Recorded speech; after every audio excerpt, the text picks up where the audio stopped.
বাবাকে এতটা ভালোবাসি, আমি এটা কখনো বাবাকে এ পর্যন্ত বলতে পারি নাই।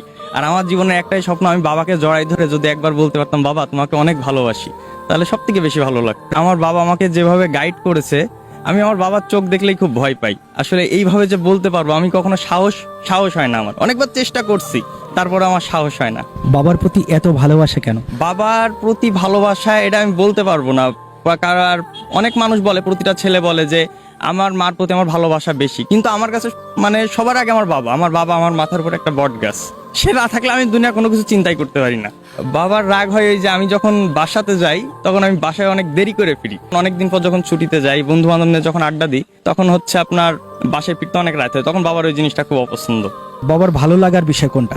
ধরেন আমি হচ্ছে আমার নিজের টাকায় যদি বাবার জন্য কোনো উপহার স্বরূপ নিয়ে যেতে পারি, বাবার মুখে যে হাসি, ওইটাই হচ্ছে এখন বাবার ভালো লাগে। ওইটাই।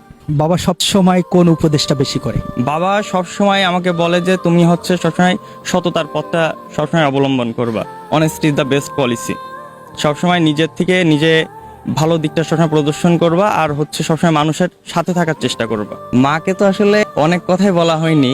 মাকে ভালোবাসি ঠিক আছে, কিন্তু মায়ের সাথে আসলে অনেকগুলো বাটপাড়ি একটু বেশি করছি। ঠিক আছে, যেমন হচ্ছে মায়ের পার্সের থেকে টাকা চুরি করে, এটা কমন ব্যাপার। কত নিয়েছে এগুলো আম্মু আসলে কিছুই জানে না। আজকে এখানে দাঁড়িয়ে মায়ের উদ্দেশ্যে কি বলতে? আজকে এখানে দাঁড়িয়ে মায়ের উদ্দেশ্যে আমি বলতে চাই যে আম্মু, আমি তোমার ছেলে, তুমি আমার উপর আগে কখনো কোনো ভরসাই করতে পারতে না। আমার উপর একটু খালি আস্থা রাখো, একটু সময় দাও, ইনশাল্লাহ তোমার ছেলে সামনে আরো বড় কিছু হবে।